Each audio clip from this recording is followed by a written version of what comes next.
Thanks for listening. It's time to experience the amazing flavors of eatlocalminnesota.com. It's your key to unlocking the best local and independently owned restaurants in the Twin Cities. See how eatlocalminnesota.com can point you to that perfect one-of-a-kind spot. If you're craving barbecue, then don't drive too fast or you will miss Scott Jamama's Hot Barbecue, located at 3 West Diamond Lake Road in Minneapolis. Scott Jamama's offers mouth-watering baby back ribs, grilled chicken, and half-pound pulled pork sandwiches. The potato salad, spicy baked beans, and twice-baked potatoes should not be missed. More details at scottjamamas.com. Explore the award-winning spirited Midwestern flavors at 30 Bales in Hopkins. Priding themselves as a scratch kitchen using the cleanest, most local ingredients they can source, join 30 Bales for lunch, dinner, or their scrumptious weekend brunch. Conveniently located at 1106 Main Street in Hopkins with plenty of free parking. See their menu at 30bales.com. With your AM 950 weather, I'm Brett Johnson. Look for clear skies tonight with a low around 51, Thursday sunny with a high near 82, and Friday a chance for rain with a high near 73. Nightingale off 26th and Lindale has patio, dining room, and bar seating available. Menu favorites include the famous Nightingale burger and fries, ginger tamari chicken wings, smoked chicken liver plate, and more. Plus, they still do takeout and delivery. Open daily 5 p.m. to 1 a.m. with a full menu till midnight. More at nightingalempls.com. Portions of the following program may be pre-recorded. The views expressed and the opinions given by the individual host, guest, random reptoid, or chupacabra may not necessarily reflect those of AM 950 Radio, its affiliates, or its sponsors. Now, it's time to step into the unknown.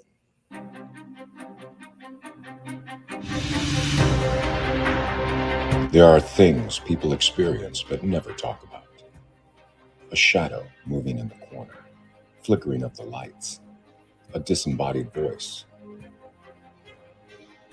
We invite you to talk with us, share your story, share your experience, because this isn't just your story, this is our story. This is GhostBox Radio with Greg Bakun.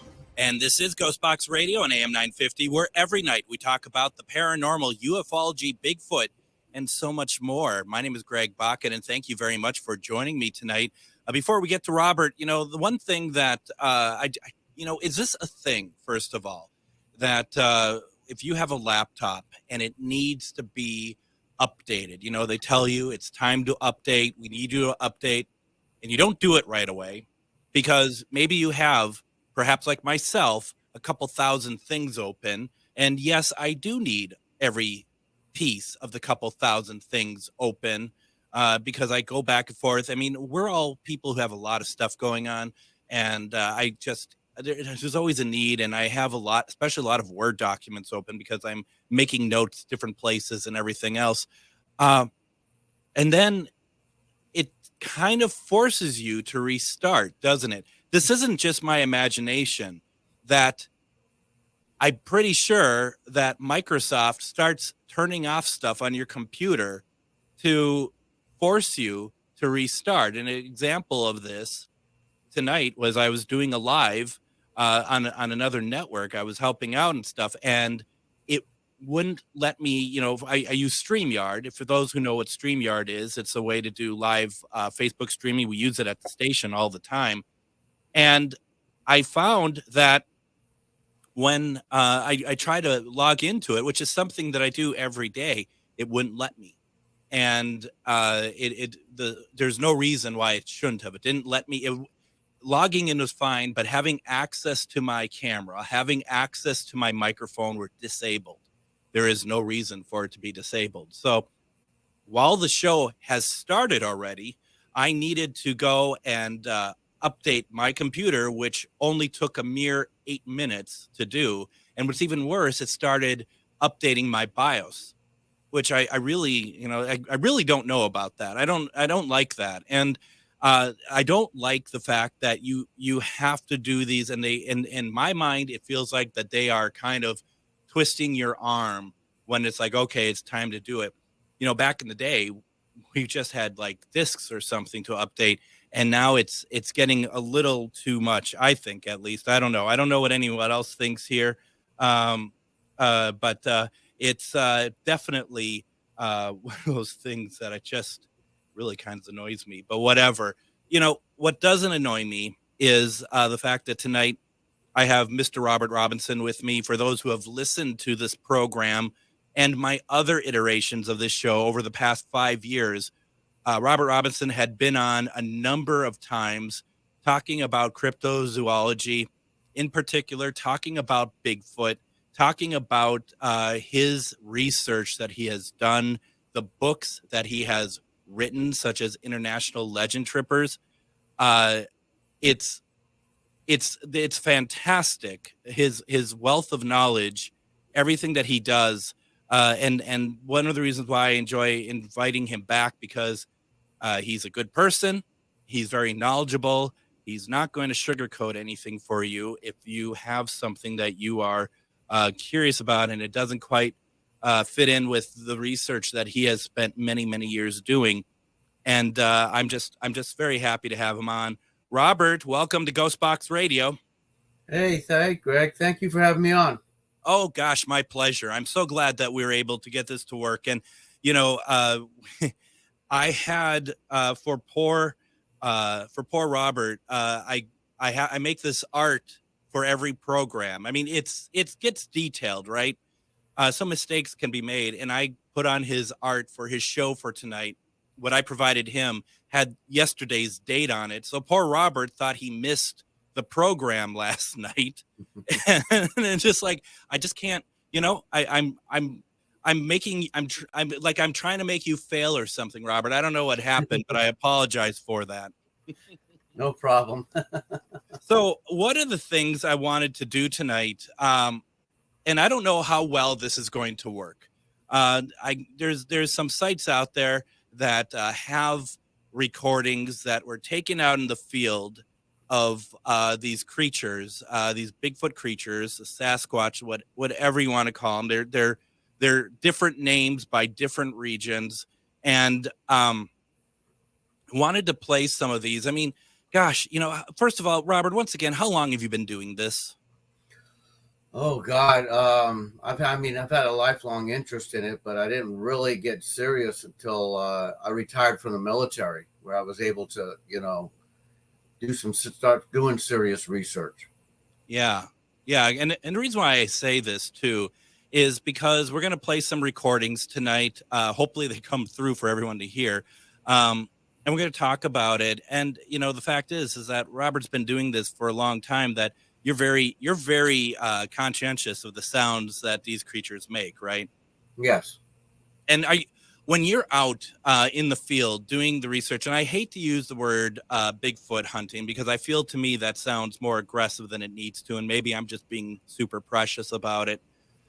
But I mean, how often are you getting any kind of audible response from them? And I don't necessarily mean like a tree knock, but if you're hearing the whoops and any sort of grunts or anything, is that something that's a common occurrence for you when you're out in the field? No, not always. I mean, sometimes you hear not much screams, but sometimes you might hear something breathing, or you might hear something kind of grunting. But you know, the howls and stuff are you know, with me in my research, it's been rare. I mean, I have heard some. It's been a while since I've heard some stuff, but yeah. A lot of times you just kind of hear something rustling in the woods and moving around. And then you may hear again breathing, or you might hear just kind of a oof kind of noise. Yeah. You do, and I have, and and that's the thing that and I don't want to bore the audience again, because I've talked about this so much since it happened, but I kind of alluded to you, Robert, that we had been out in Kentucky, and they took us to a spot that had been a place of interest, and what we ended up getting was first of all, the tree rustling, like something would follow us step by step. And when we would stop, and it was like two of us, when we would stop, the rustling would stop, right? Yes, I've had that happen. And that is not creepy or anything. You know, it's a little bit off-putting, right? At least to me. You're probably like, oh, what are you talking about? But we've had a situation where in that same place that we saw something, and we know what's around that area in the sense of anybody coming into the area that shouldn't be there. We were in an area that had a long open path area, a long area. And I think it was about, I don't even know how far away it is. I see Shar on here. I don't know, Shar, how far away were we? And you know exactly what I'm talking about. And there's 3 of us in a row just watching. And all of a sudden, some bipedal creature steps out into the moonshine in an open area and just stops and looks our way. And I will remember, and all 3 of us who were not talking, all 3 at the same time, just point at it. And we're like, look at that. We is independent of each other. We just did that. That was our response. And I will never forget that. And it was, to me, the moonlight kind of made it, shimmered the fur on it. It was gray. To me, it looked gray, maybe like a blue gray because of the moonlight, perhaps. Mm-hmm. And later that night, it was part of an area that's created, that's part of an earthen fort, Fort Duffield. And we were at the fort itself, which isn't much, you know, there's a lot left of it, but it was around in the Civil War. And we heard, I can't even describe the sound that was made by one of these creatures that was really, I mean, it just got all of our attention, obviously. I've never heard anything like that before in my life. And it was pretty intense, Robert. Wow. Yeah. And well, I tell you, once you see this thing, it leaves a lifelong an everlasting impression on you. It's something that will, you know, the people that I believe have seen it, it is a life-changing event for them when they see this thing. The next night we were in a different we were in Indiana, and I can't explain what happened because once again we're in the woods, and I got to send you some pictures. Actually, we'll do that after the show about bending trees and creating what I thought were like nests, but they don't say those are nests, but they're structures. And we have this we're back there and we're trying to see what's going on. Robert, something put its hand on the back of my head and took it off. I don't know what that was because there was nobody around me. I'm a taller person. There was nobody my height nearby me. I thought maybe what I did that I backed into like a branch or something. And I was going to be mad at myself because I'm pretty good at knowing what's around me, especially doing the paranormal investigating. There was nothing behind me. I can't explain what had happened there. Have you ever heard of anything like that? No, I can't say I've heard anything. I mean, I've had an individual told me that he was sitting down, he was out hunting, and he sat down underneath a tree and something was throwing, I think, acorns or something at him. Yeah. I've read some incident reports where people have actually been struck by it. I think one story, the individual who was a teenager at the time kind of ran up on it, and I think he almost ran into it, and the creature kind of pushed him away. And I think I don't think the animal was attacking him as it was, you know, in a defensive posture, you know, the teenager running into him. Yeah. As far as touching, I mean, I know that, you know, they put their hand through windows, you know, open windows. But, I mean, I'm sure if I go back and look, I could probably find something. But right off the bat, I can't think of anything. it's just weird, it's just because when a hand puts itself on your head, you know what I mean? It's not it's not something that you can just be like, I wonder if that was like a bug or something. It's something that's very kind of tangible. But I just wanted to share that because, like you said, it is life changing.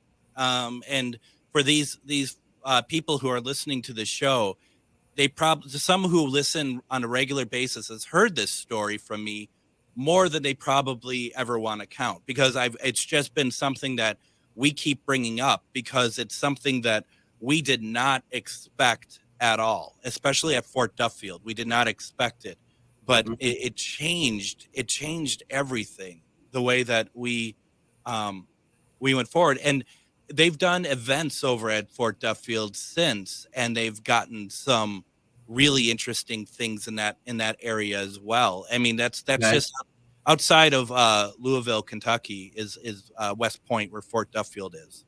Okay. Yeah, no, it's something else.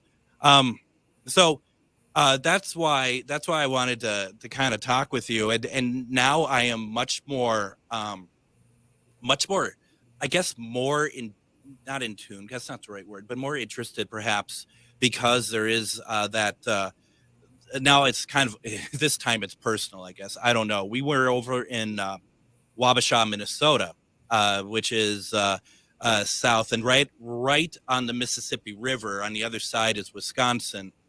And we were doing some stuff over there because there's a lot of woods and stuff as well that we thought might be interesting. And I want to send you a recording. I keep forgetting to do so, of something that we can't place what this animal sound is.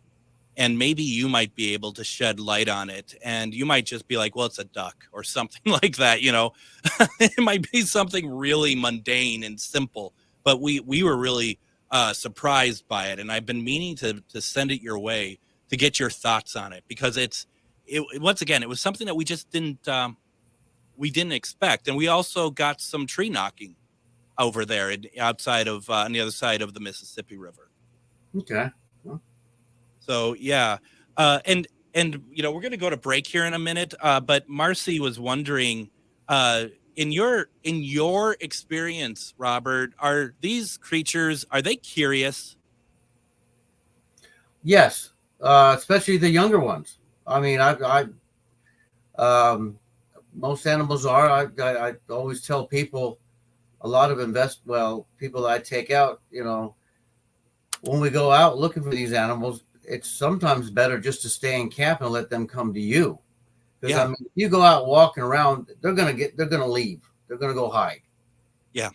But if you stay and just, if they're in the area, one of them's gonna come over and take a look. I always say these group of these creatures. Again, this is a theory.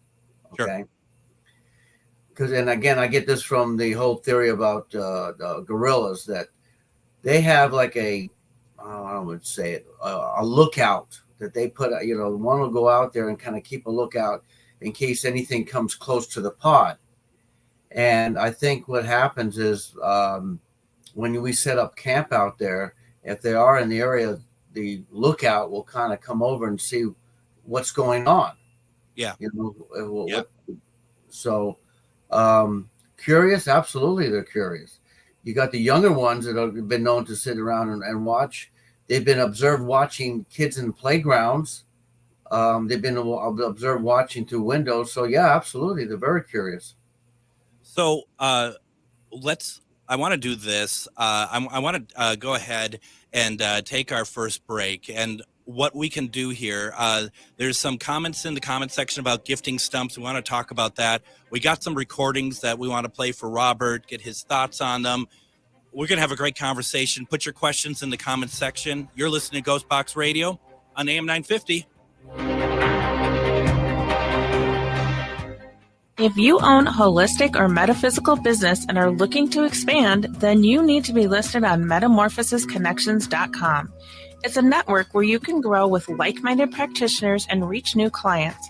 Metamorphosisconnections.com is an online directory you need to list yourself and your business. Our platform makes it easy for you to create listings of your products and services, and you can also choose to list your classes, events, and so much more. Metamorphosisconnections.com helps you create weekly and monthly promotional ads targeted towards your potential clients and promotes them for you via social media and newsletter. There are clients searching for your specialty right now. Let us help them find you. Start your listing today so you can share your own unique gifts and talents by finding the level of membership that best fits your needs. Let us help you reach your clients that are searching for what you do. Visit metamorphosisconnections.com and sign up today. Fall is here and it's the season of changes. But you know what doesn't change? The fun and excitement at the National Eagle Center in Wabasha. Pack up the family for a perfect day trip and take a drive to Wabasha to join the celebration during their Soar Fall Flight Festival happening September 23rd and 24th. They're highlighting fall migration along the Mississippi River Flyway and celebrating Native American cultures and their connections to eagles. You'll meet the live eagle ambassadors, catch an exciting program in the beautiful Riverfront Amphitheater, and enjoy a front row seat to fall migration. You can explore Native and Indigenous cultures by visiting the exhibitor booths from Effigy Mounds National Monument, Indigenous artist Inkpa Manny, and Native American craftsman Dick Mindikowski. Plus, meet live birds from the Midwest Peregrine Society. Register for an unforgettable eagle viewing trip or behind-the-scenes experience and enjoy seasonal arts and crafts for all ages. It's a fall party with the Eagles, and you're invited. Get all the details online at nationaleaglecenter.org/soar and schedule your Eagle Fun today. Have you ever wanted to see a real Masonic lodge or visit a beautiful hotel from the 1800s? GhostBox Radio with Greg Bakun, Charvinity, bring you a weekend of paranormal investigations in Rush City, Minnesota. Starting Friday, September 22nd at the historic Grant House and continuing into Saturday, September 23rd at the Jasper Masonic Lodge, we have a lot of options for you to join in on this event. Go to charvinity.com/event-list for full details.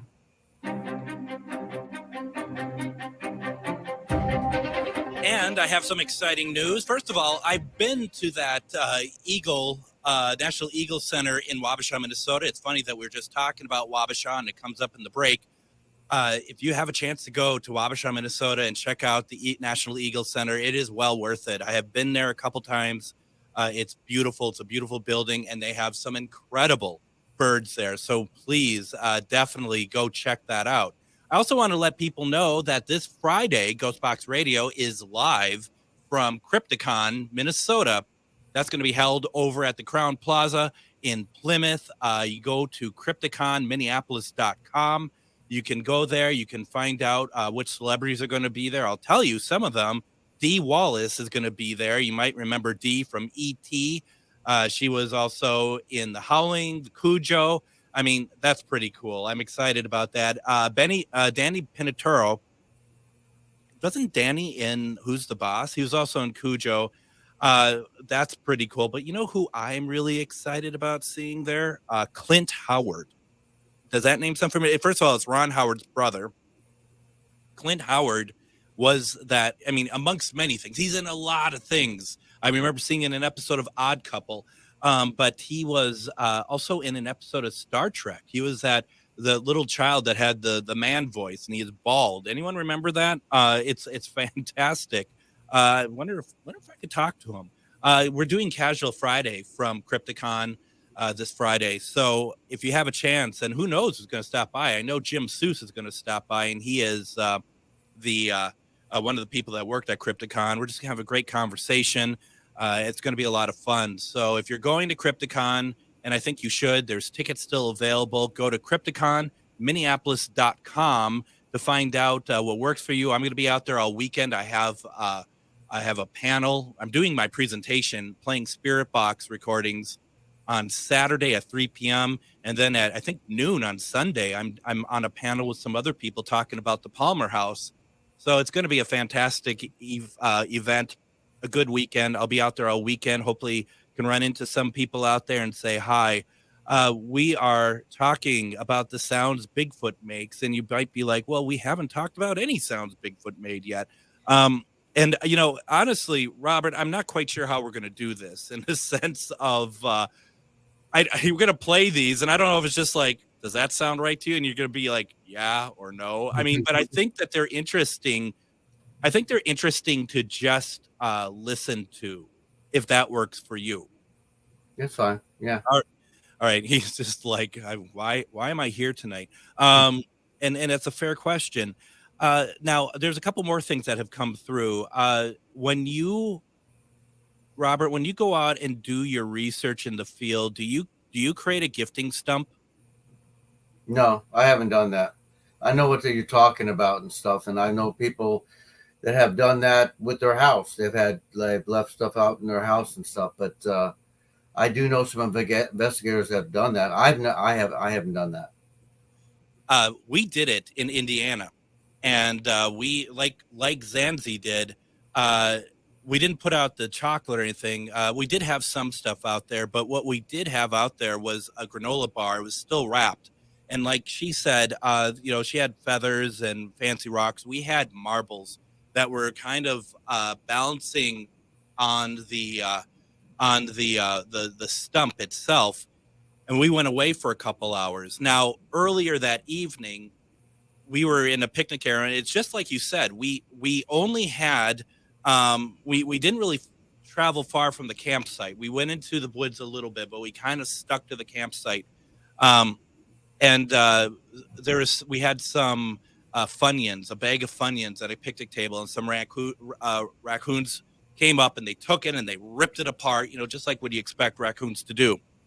The gifting stump, though, we left for a little bit, about 2 hours. We came back, and most of the stuff on the gifting stump was still there, except for the granola bar. And the granola bar, we found the wrapper on the floor, there's a floor on the ground. And, like we talked about how the raccoons just tore apart the Funyun bag. This was not ripped apart. It looked literally like someone had the bar and they took their nail and went across the packaging, like slid it open and took it out and put the wrapper on the ground. That marble I talked about was untouched. I mean, it was a very delicate operation. Most of the time that I know investigators do it, they set up a trail cam or some kind of a recording device to keep an eye on the area where they put some gifts. And I know a couple times where they left like apples and peanut butter and stuff, and the stuff came up. Then again, they've had some raccoons and some other animals come up and get it. I always wanted to suspend an apple on a rope where the raccoons and stuff couldn't get it. I just haven't done it. I mean, I've talked to friends of mine, Nick and them, about doing it, and to be honest with you, I probably need to go ahead and start doing that, because I've talked about it a bunch of times. And then set up our trail cameras in areas where, these things have been seen. Yeah. And that way it's kind of, how would I say it? What else can grab an apple off of a rope, And you can have that dangle pretty high because you're very tall. So yeah, you're right. And this, and you could do it where the length between, if you did it off a limb and the rope was tall enough that, like to your point, the raccoons can't just shimmy down the rope to get the apple or whatever. They're not that smart enough to do that. No, I'm not that smart to do that. I mean, I've seen people do similar, and the animals come up from the bottom and they try to jump up and get it, and, to no avail. And then they just kind of give up and go off. But I've never seen them get smart enough to go up the tree and come down the rope to get it. No. If you do that, please let me know. I'd love to know what you find with that. I think that's a fantastic idea. I need to do that. I mean, like I said, me and the group I go out with, we've talked numerous times about doing it. I'll be honest, I don't know why we haven't done it, Now I'm at a loss right now, because now you're talking about it. It's like, do it. Just do it, Robert. We're gonna do it. We're gonna do it this time. Yeah, do it this time. And how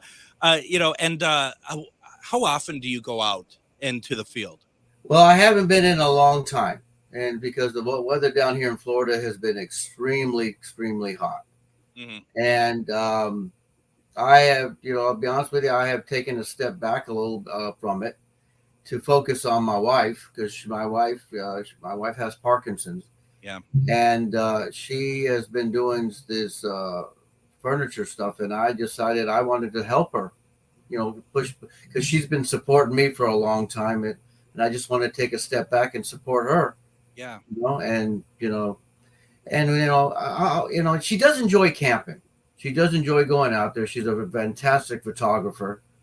I'm not sure how much she really believes in all this stuff, because we've seen some obvious hoaxing and some stories that are a little far-fetched. So she's on the border on it. She's a little bit more in the paranormal than she is in the cryptozoology, but she does go out with me, and she does keep an open mind.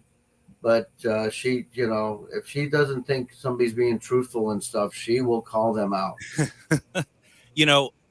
When you're saying this, and when you're talking about that apple, and it's like, why haven't you done it yet? Robert, why haven't I had you on talking about paranormal and ufology? Because you're well versed in all of that as well. We never seem to talk about that. I love all that stuff. The paranormal, ufology, the unexplained, missing people, the Bermuda Triangle. That's, it's not just Bigfoot. Bigfoot seems to have been what it is. I enjoy going out in the woods, and I enjoy looking at for stuff, Bigfoot's an excuse to go out in the woods. I mean, not saying I don't. I think there's something out there, bottom line. Mm-hmm. But I also like going out there and, going into an old abandoned house and stuff with my wife and stuff, and looking at stuff. And we do know all the paranormal groups down here in Florida. Yeah. And, I'll be honest with you, we've actually talked about, maybe going out and checking out some, paranormal places and stuff versus, doing the Bigfoot, especially when it's really hot, You're too hot to go in the woods. You're in the swamp. What are they called down there? Skunk apes, or? They call it the skunk ape. I kind of, it's traditionally called the skunk ape. Dave Shealy kind of, popularized that term, but it was actually used a lot longer before he ever used it. I mean, it was called the Everglades ape. Mm-hmm. And some people just, never really associated it with Bigfoot till the Patterson film came out. And then people started, hey, we got one of those down here. And then a gentleman, last name Osborne, in 1971, when him and two other guys were out in the Big Cypress Swamp, saw it. And when they were interviewed, he pretty much animately said it's a skunk ape. Yeah. So the name stuck. Some investigators don't like it. Ramona Clark Hibner in the 70s hated the term, and she actually called it the Yeti. She liked the term Yeti. Yeah. Some people refer to it as Bigfoot. Some people refer to it as a swamp ape. I'll be honest. It's the skunk ape because that's pretty much people refer to it down here in Florida. I prefer the term swamp ape. Yeah, it's got a better ring to it, because up in Texas they call it the wood apes. So here in Florida we have the swamp apes. And one thing I forgot, I never really talk about when I retell the story that I had 100,000 times. But one thing I never talk about, and was thinking of the term skunk ape, was the smell that we encountered as well. Mm-hmm. In Kentucky, the kind of the dank urine, very, and like, it's just, it was very potent.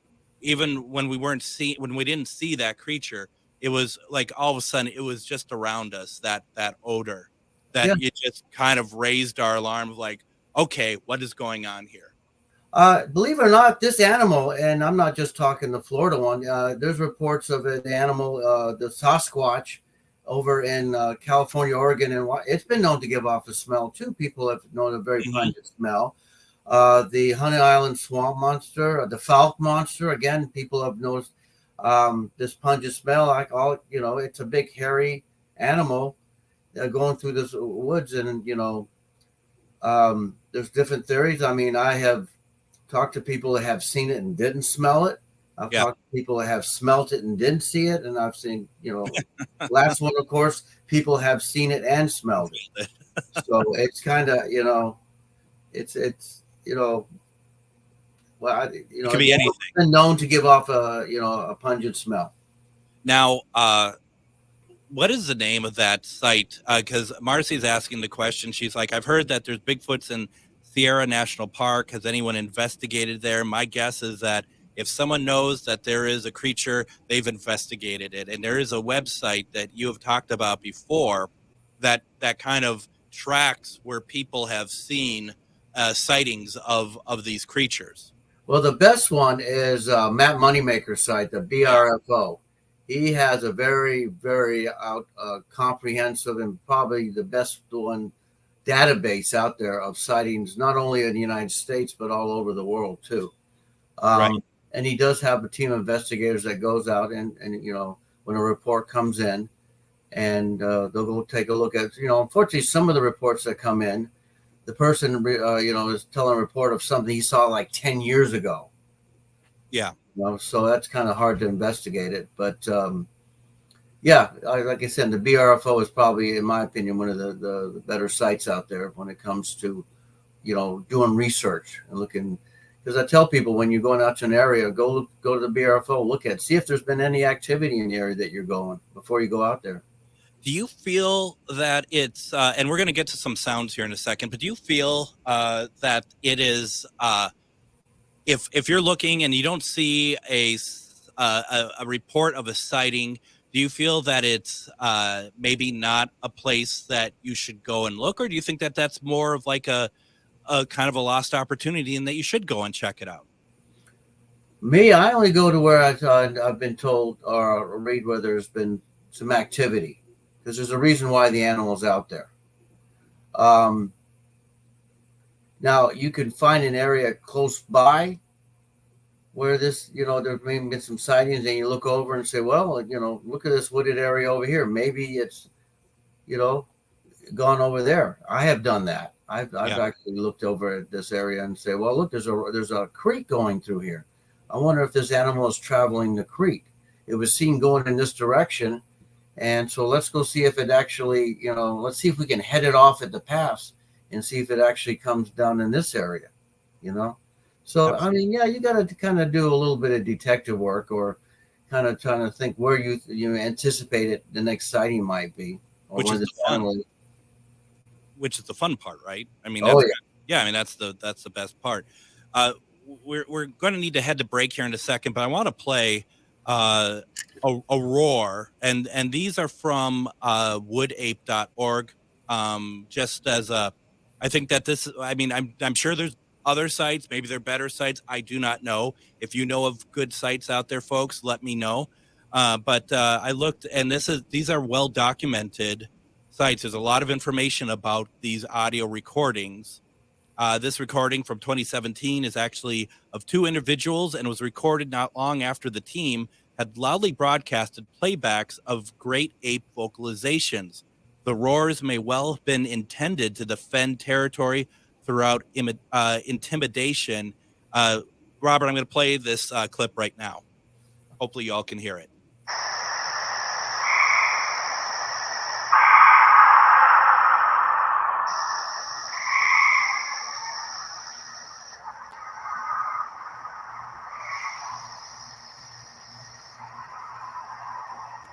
Well, that's frightening. I'm going to play it one more time. I hope everyone can hear it. If you can't hear it, I know you can hear it over the air, but if you can't hear it through our streaming, let me know.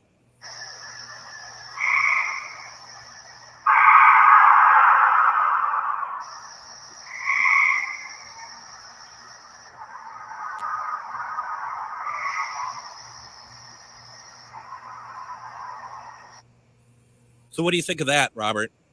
Sounds like an eagle screeching to me. So you're thinking that it's not a creature, not a well, sound. Based on some of the recordings that I feel might be some validity to it, that one there to me it sounds like it sounds like an eagle screeching, or almost an owl. An owl can make those sounds too. And that's one of the things, because as we alluded to earlier about our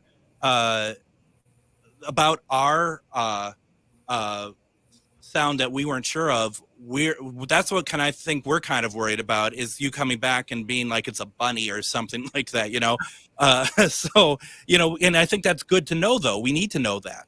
Well, I mean, you got to put it out there, and there are. I am no expert, so please don't think I'm an expert on any kind of animal sounds. I'm just, that telling you what it could be. I'm happy to know what you think.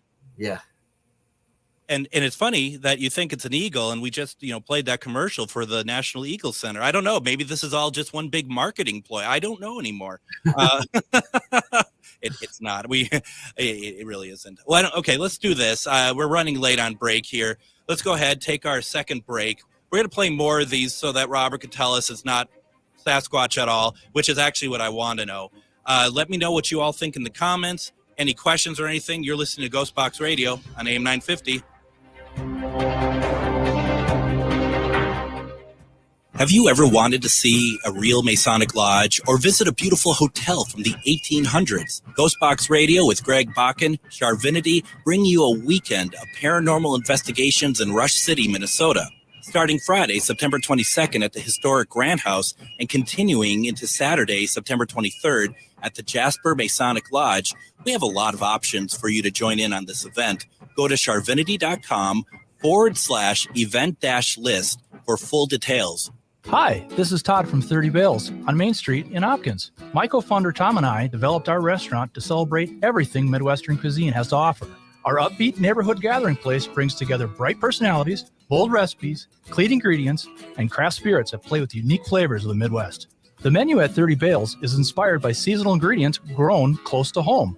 Find us across the street from the Hopkins Center for the Arts at 1106 Main Street with plenty of free parking. Go to 30bales.com to learn more. Reach your highest level of consciousness and well-being with metamorphosisconnections.com. Metamorphosisconnections.com is an online directory of the best holistic and metaphysical practitioners to help you make your most informed choices. You can search metamorphosisconnections.com for classes, events, wellness and life coaches, plus metaphysical products and shops. You can also search for a wide array of healers from all modalities, including EFT, sound healing, energy healing, light therapy, ancestral healing, shamanic healing, reflexology, past life regressions, hypnotherapy, yoga, and more. And if you're not sure where to start, the search feature on metamorphosisconnections.com is tailored to help both those who know what they are looking for and those who are just starting. Come explore the possibilities for your higher self by visiting metamorphosisconnections.com. Their experienced practitioners can guide both beginners and those that are already on their spiritual journey. That's metamorphosisconnection.com, your link to direct you on your spiritual transformation. With your AM 950 weather, I'm Brett Johnson. Look for clear skies tonight with a low around 51, Thursday sunny with a high near 82, and Friday a chance for rain with a high near 73. Nightingale is your cozy, comfortable neighborhood bar and destination restaurant serving delicious food and drinks. They have a menu comprised of snacks, bruschettas, and small plates designed for sharing but is sure to satisfy your appetite. Plus, they have thoughtfully crafted cocktails. Find details at eatlocalminnesota.com.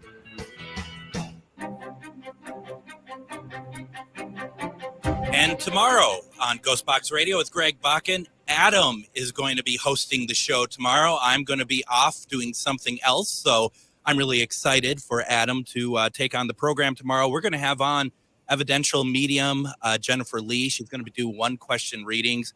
She's also a certified death doula, which I know Adam is just going to really love talking about that quite a bit. And I'm really looking forward to it. So please tune in. If you have questions for Jennifer tomorrow, put them in the comments, just like you are tonight. It's going to be a fantastic show. Show Adam some love. Make sure you're there and definitely talk with him. It's going to be a great program. And like I said, I am on Friday. I'm going to be live from Crypticon, Minnesota. You can go get tickets if you're local over at Crypticon, Minneapolis.com. There's tickets still available. There's a lot of people going to be there. Going to be a lot of vendors. I think you're going to have a great time if you go out there. There's day passes at all. You don't have to go for the whole week. And if you want to just do like Saturday or something, that's available as well. I also want to let people know, because this is going to be a pretty big event. Monday through Wednesday next week, we are focusing 3 days on a place called the Enfield Demon House. This building This house was built in 1771. Jay Yapel is going to be on with me. I've known Jay for a number of years. He's been he had been on my show 2016 or something. That story chills me to the bone, but there's a lot of changes and a lot more information has come up since then. We want him on. We're going to have some special guests that are going to join us next week to talk about this place. I don't think you want to miss it. It's going to be great. We are talking with Mr. Robert Robinson. We are listening to some recordings that may or may not be of a Bigfoot, and I think it's good. And I joke with you, Robert, that it's like, oh, you're just bursting our balloon. But honestly, this is what I like about it, because you're being able to hear things and see it from a perspective, because what a lot of us do, what I do, because I am absolutely no expert on these sounds that they make. They're presenting something to me. I'm taking it at face value. You're somebody who has spent many years in the field. I like your take on it. I really do. Sounds good. I'm just like, hello. I thought you were going to play another sound, so I was everyone is, and I have yet to do so. But there's a lot of good questions in there, and I want your thoughts on this. Calls and trees, tree knocks, Ernie says, and all those things are not what I would recommend. We honestly have no idea if that might provoke a Sasquatch or run them off. What are your thoughts on that, Robert? I always tell people, when you go out there and try to imitate an animal, like you go up to a cat and go meow, the cat looks at you like, what are you doing? These animals know, they can pick up if it's a human out there doing it. And the whole wood knock thing, they're intelligent. They really do know what's going on out there. So, you can go ahead and do a wood knock and hope something happens. A lot of times I've been out there wood knocking and nothing's happened. I remember one night I was with some other guys. We did a wood knock. We got a wood knock back. We did another wood knock, got a wood knock back. And I'm like, man, that sounds awfully. So I got on the phone and I called a friend of mine. I said, hey, are you guys out by the chance? He goes, yeah, we just got to respond to a wood knock. And I went, hold on a second. I said, did you just hear? They go, yeah, man, we just heard another wood. I said, that's us. Oh, we're on the other side of the woods here. I have heard some wood knocks. Me and my wife and me were out one time, and we turned around. All of a sudden, bang! We heard a wood knock. We both looked at each other like, and I think what it was whatever it was that did the wood knock was signaling that we were leaving the woods. Sure. I don't think they really, you can go out there all you want and do wood knocks. You can go out there and try to do your screams, but these animals, they know when we're out there.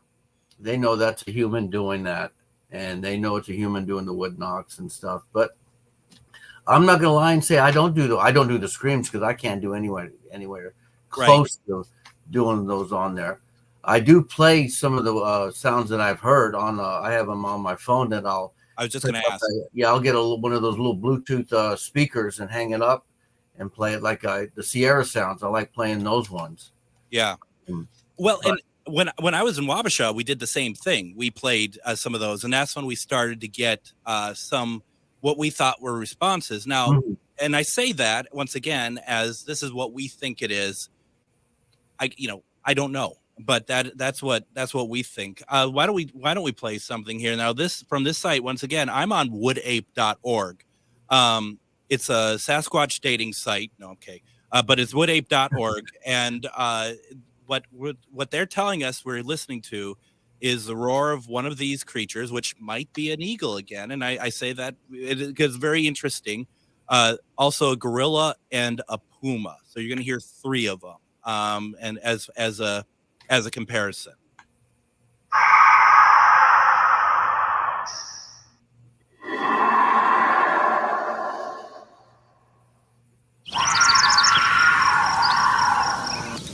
So what we just listened to was a roar. What they believe, what they're telling us, is the roar of a Sasquatch Bigfoot, a gorilla, and a puma. So I want to play that one more time for everybody.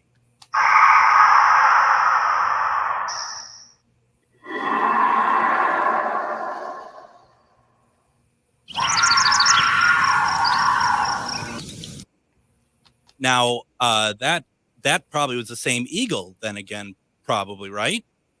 Well, it wouldn't necessarily be an eagle, but I, comparing it to a gorilla sound, I mean, these are Bigfoot, as we'll call them, primates. Yeah. And it's determined just their head structure. Even Jeff Muldrum even said that the way that they're, excuse me, bless you, their head is pivoted. There's certain sounds they can't make, like they can't make an E sound, And then when I was listening to the Sierra sounds, it did remind me of a gorilla. So I just picture a deeper, more of a, Yeah. Yeah, because this what they're playing here is more of like a screech. Now that you have mentioned the eagle beforehand, to me that seemed like what we're hearing is more of a screech. Some people go out there and they hear. I mean, I can tell you one time, really quick. I was out there. I don't remember who I was with, and I heard this weird. I was in Pennsylvania. Heard this really weird noise, and the first thing popped in my head was, "Oh my God, is that a Sasquatch?" Mm-hmm. And the person next to me go, "That's a deer giving birth." And I was like, that is the most weirdest sound I have ever heard. I just can't imagine a deer doing it. He goes, well, that's what it is. So there are noises out there that, a lot of us don't know. This individual I was with, was an avid hunter who's been out there all the time and knows what's out there. But, in the same aspect, he's also a researcher as well. So he thinks that they're. But he's one of those people that if he knows what the sound is, he's not going to sugarcoat it or have you believe it's anything else. He's going to say, no, that's a deer giving birth. No, that's an eagle. No, that's, and I'd rather it be, I'd rather be around people that are going to be truthful about stuff than to, have me believe in it something when it's not. Well, and that's the only way we're going to learn, right? Yeah, correct. Because then it also makes you look foolish around other people. Right. You're up there. Yeah, that's a Bigfoot. And he goes, dude, have you ever been in the woods? No, that's a deer giving birth. You need to get out in the woods more. If you did, you would know that. So, yeah. And, I wouldn't know what that sounds like. Now, I think the best place you could find Bigfoot, like, because it's nature and stuff, is in this damn studio that I'm in right now. As you're talking, Robert, some big old spider just on a web went down right in front of me into the back of the board, and now it's loose. And this is not. If you start seeing me smashing the equipment, it's because I'm trying to get it. It's really this is very unfair. The conditions that I have to do this show on, Robert, are appalling, and you need to know this. Especially if something happens to me here. Why don't we play another one? Whistling. Yes, that's I real quick. I am an avid believer about this animal being able to whistle, which separates it from a bear or any other animal, because bears cannot whistle. They can't move their mouth. They can't form it, right? Right. Whereas I have read, there was one gentleman, an Italian climber, and he went looking for the Yeti, and he wrote a book about it, but he also just goes into a section where he had something following him, and it was whistling. And then later on, he goes, I think it was a bear. And I went, bears don't whistle, So exactly. And I do believe that these animals do have the ability to whistle. Let's play this. We're already out of time. Let's go ahead and play this and see what you think. I'm going to play it again. What you think of that? Sounds like a human. We have about less than 2 minutes left. What does the whistle sound like? You don't have to. Well, I tell you, I wish I had I do have the Sierra sounds, but I have it on a cassette. But if anybody ever goes on YouTube and all that, it's called the Sierra sounds. Alan Berry and oh God, I forgot the other gentleman's name. He's gonna be so pissed off if he's listening to the show and no, I can't remember his name. But they were out, and Alan got some and they were, you know, Alan took it and gave it to scientists to listen to, and it was played on In Search Of. It was played on Mysterious Monsters, and you can hear it making some growling noises, but then you can also hear it making some whistling noises too. Yeah, thank you, Ron Moorhead. Whoever wrote that, thank you. Thank you, Tim. Ron's not listening to this because I mean I've messed Ron's name up before, so. But anyway, yeah, he's used to it. But the sounds that they brought back, again, they've had them tested, and you know, they were determined that not to be human. But again, it's and the animal itself is making different kinds of noises, and I mean, it's really neat to listen to. It sounds it. You know, if you know, you talked about Sierra sounds, and I didn't know how to play these the right way. That's why I didn't use them tonight. But I think what we should do is have them in the future. Maybe if you want to come back, I'd love to do this again if you're up for it. But we have to go now. We have to go now, Robert. I hope you had a good time tonight. Always, Greg. Thanks for having me on the show. My pleasure. And tomorrow, Adam's going to be here. We're going to have evidential medium Jennifer Lee. Have a good night, everybody.